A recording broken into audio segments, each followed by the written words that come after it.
وداعا لفشل الفطير. ايه رأيك في شكل وجمال الفطير بتاعي ده؟ بكيلو من الدقيق عملنا كل الكمية اللي انت شايفاها دي. عملناه بطريقتين، عملنا الفطيرة الكبيرة والفطير الصغير، وهقولك ازاي الفطير بتاعك ما ينشفش لو الفطير بتاعك بينشف.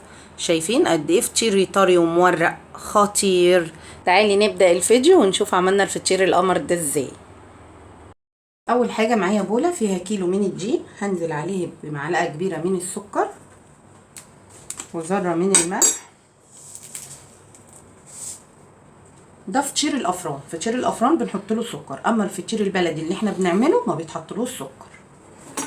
هنقلبه.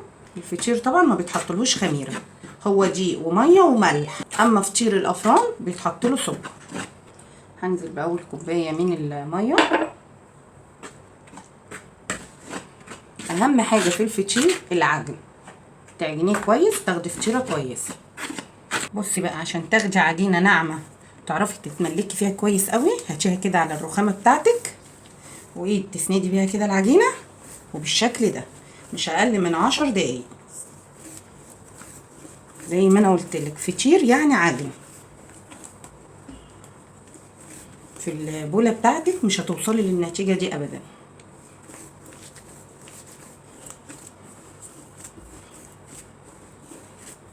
كيلو دقيق هياخد منك من 3 ل 3.5 من الميه على حسب نوع الدقيق بتاعك. شايفين العجينه؟ شايفين قد ايه هي ناعمه؟ تفضلي عجيني في العجينه بتاعتك لحد ما توصليها للقوام ده والملمس ده. لو لقيتي العجينه بتاعتك بتتقطع استمري في العجن بتاعها. شايفين العجينه بتاعتي؟ تحفه. تعالي بقى، احنا طبعا مش مخمرينها ولا اي حاجه، هنقطع على طول.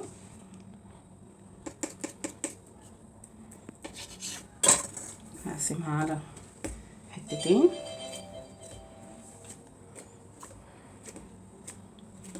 دي هسيبها كده كرة كبيرة وهقولك ليه دلوقتي.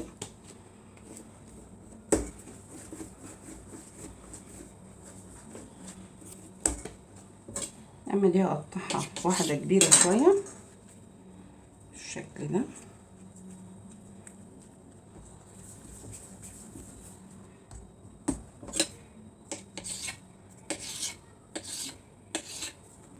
اما دي عايزاهم كرات صغيرة بالشكل اللي انت شايفاه ده.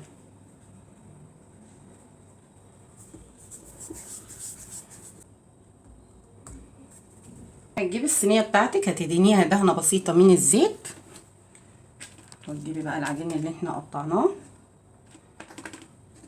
ترصيهم بالشكل ده، وهتسيبي العجينة بتاعتك تستريح مش اقل من ربع ساعة عشان تعرفي تفردي العجينة وتشكليها. هسيب العجين يستريح، ومن عقبال ما العجين يستريح تعالى اقولك هعمل ايه. ومن عقبال ما العجين بتاعنا يستريح تعالوا بقى نجهز السمنه بتاعتنا. انا بحب اعمل ميكس ما بين السمنه والزبده والزيت. انا معايا معلقتين كبار من السمنه، هنزل بحوالي ربع كوبايه من الزيت بالشكل ده، وهنزل بمكعبات الزبده. هو انا ينفع اعمله بزبده بس؟ ينفع. بسمنه بس ينفع، بس بزيت لا طبعا. الزيت هيبقى ناشف قوي معاكم، مش هيبقى احسن حاجه. حلو قوي الكميه كده. هضيف على السمنه والزبده والزيت معلقتين كبار من القشطه البلدي اللي هي بتاعت وش اللبن، دي بتدي طعم جميل قوي للفطير.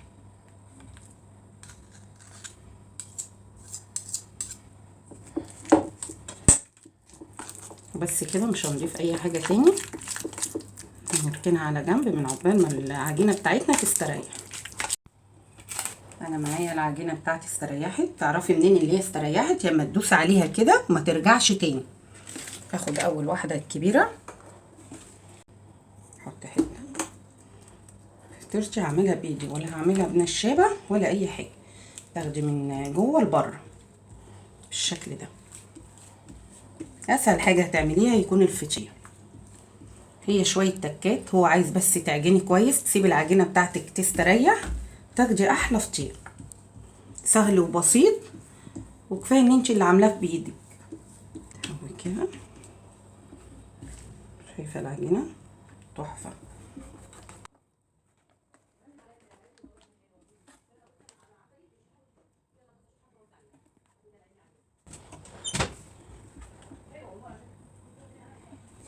عندي الصينيه اللي انا هخبز فيها الفطير هدهنها بالشكل ده. هاخد الفطيره دي كده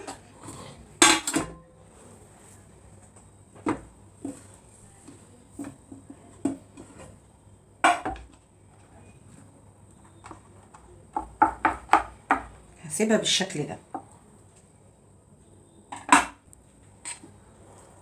والفطير الصغير دي الفطيره الكبيره. انا عامله كيلو من الدقيق، خدت نص هعمله فطيره كبيره والنص التاني هقولك هعملها ازاي. دي عملنا فطيره كبيره وعملنا 8 كرات من الفطير الصغير.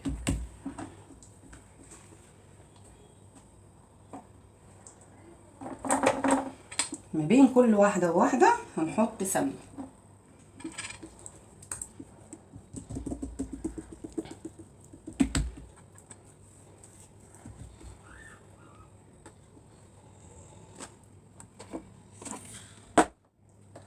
بس كده هتلمي بقى الفطيره كلها بالشكل ده، شايفه؟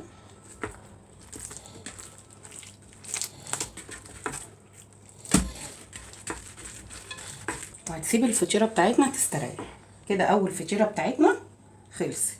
تعالوا بقى نعمل الفطيره التانيه. اما دي اللي هي الفطيره الكبيره اللي انا قلت لك هعملها لك نفس طريقه فطير الافران، والتطبيقه اللي تريحك اعملي بيها. حاولي تعمليها مربعه مش مدوره. حلو قوي كده السمك بتاعها. هنجيب بقى الزبده تدينيها كلها بالشكل ده. بعد ما احنا فردنا العجينه بالشكل ده ودهناها هتلفيها بالشكل ده، شايفه؟ وانتي بتفردي حاولي تشدي العجينه. بصي عجينتنا تحفه. ليه بقى؟ عشان احنا سايبينها تستريح. لو انتي ما سبتيش العجينه تستريح وما عجنتهاش كويس هتتقطع معاكي. تقفلي العجينه بالشكل ده.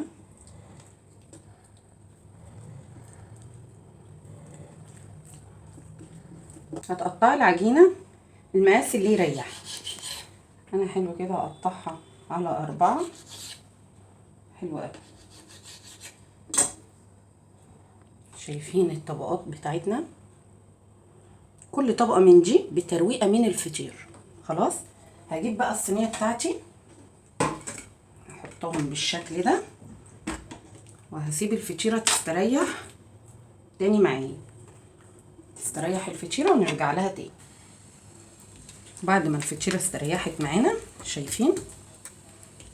تفرديها تاني بالشكل ده.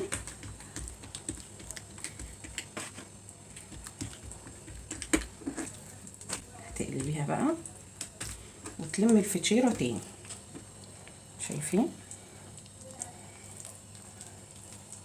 تقفليها كويس بس من تحت.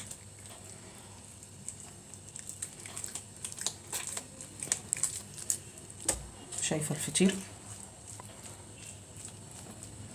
هتبقى معاكي بالشكل ده.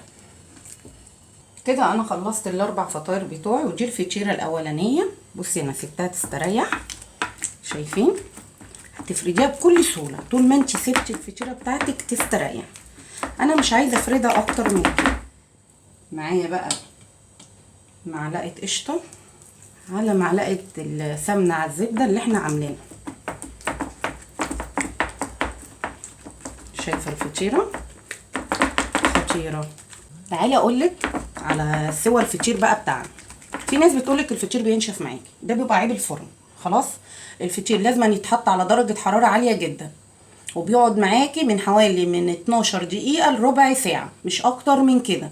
بتحطي الشبكه بتاعتك على اقرب حاجه في الفرن بتاعتك. اول ما تحطي الفطير لو حطيتيه على نار واطيه هينشف معاكي، هتحطيه على نار عاليه هتلاقي الفطيره بتاعتك بتقب وهيستوي معاكي ويبقى زي الفل. اروح اسويه وارجع لك. ومن عقبال ما فردنا الفطيره الكبيره ودخلناها الفرن كان الفطير معايا استريح. تفرديها بالشكل ده، بس مش هفردها قوي لان الفطيره صغيره مش كبيره.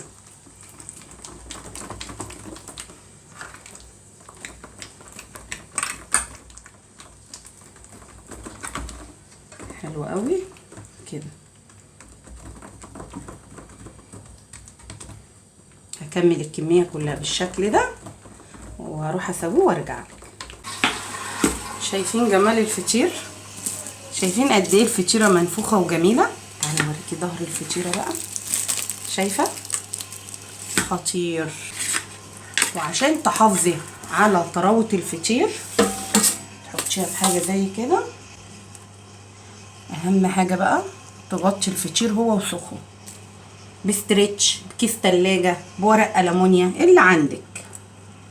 شايفين؟ اروح اكمل بقيه السوا وارجع لك تاني. وبس كده، مفيش اسهل ولا ابسط من كده. شايفين شكله وشايفين جماله؟ شايفه شكل الفطير؟ شايفه؟ اتمنى ان انت تجربيه ويعجبك.